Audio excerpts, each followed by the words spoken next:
का नया टॉपिक हिंदी का है बढ़ विचार। इसमें से अक्सर पूछे जाते हैं प्रश्न।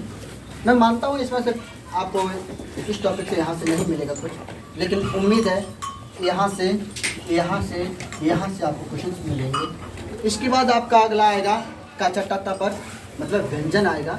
व्यंजन में से आपको अयोग बाहा है, अंतस्थ व्यंजन है, ठीक है, कंठ उच्चारण किसका है, ता वर्ग कौन है, चा वर्ग कौन है, इसके बारे में हम नेक्स्ट वीडियो में बताएंगे। आज बात करते हैं ओनली बढ़ विचार की। बढ़ विचार होता क्या है, बढ़ विचार होता क्या है।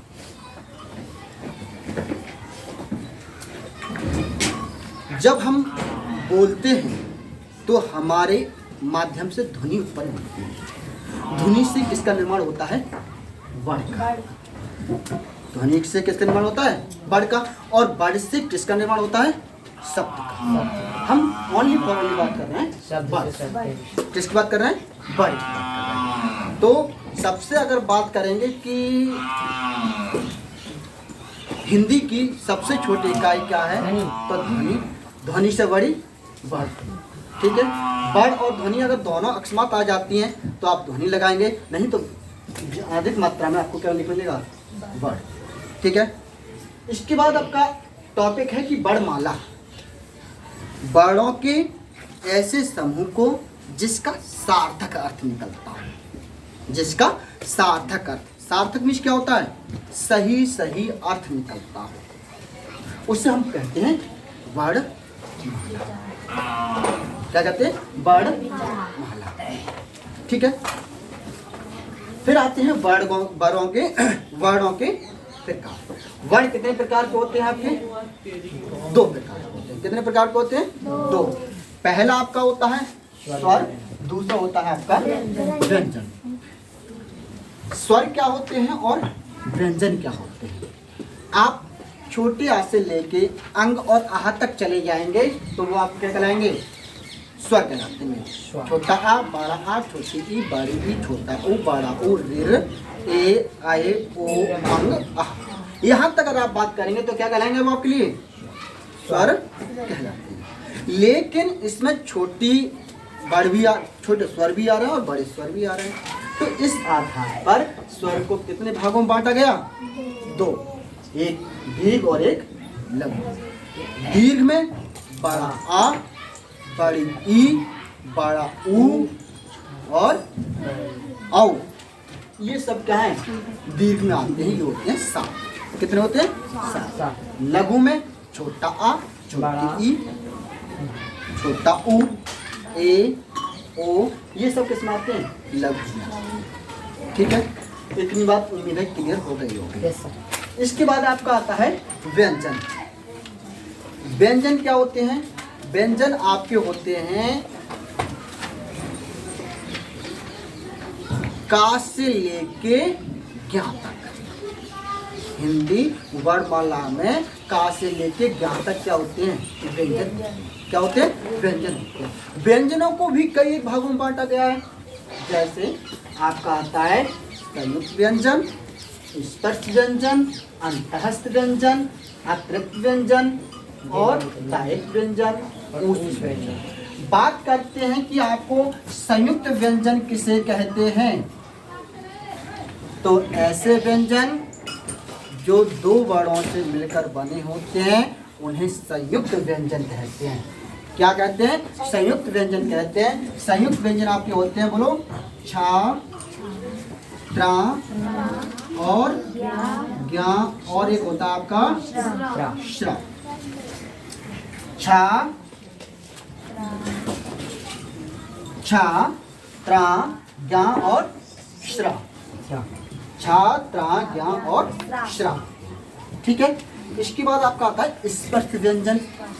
स्पर्श व्यंजन आपके होते हैं का, च, ट, त और पा।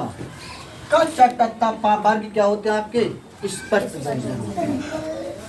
का, च, ट, त, पा वर्ग क्या होते हैं आपके, स्पर्श व्यंजन होते हैं। कल हम आपको बताएंगे कि का वर्ग क्या होता है, चावर क्या होता है, तावर क्या होता है, तावर क्या होता है और पावर क्या होता है। ठीक है। इसके बाद आपका आता है अंतःस्थ व्यंजन। अंतःस्थ व्यंजन आपका होता है या, रा, ला, वा, या, रा, ला, वा। अंतःस्थ व्यंजन क्या होते हैं, या, रा, ला, वा।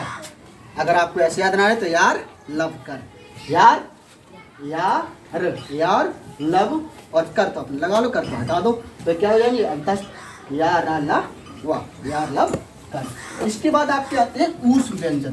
क्या आते हैं, ऊष्म व्यंजन। ऊष्म व्यंजन आपके होते हैं 4 प्रकार के। कौन कौन से, तीनों तो सा ले लो, सा और पेट चिरा सा और हाँ, ये होते हैं आपके ऊष्म व्यंजन।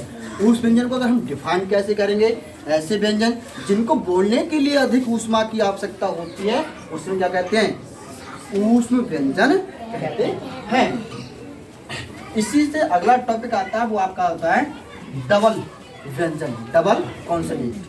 डबल व्यंजन क्या होते हैं, ऐसे व्यंजन जो एक ही वर्ड का 2 बार रिपीट होता है। जैसे कच्चा, कच्चा में देखो आधा चा और पूरा चा आ गया, 2 बार रिपीट हो गया, इसे डबल कहेंगे।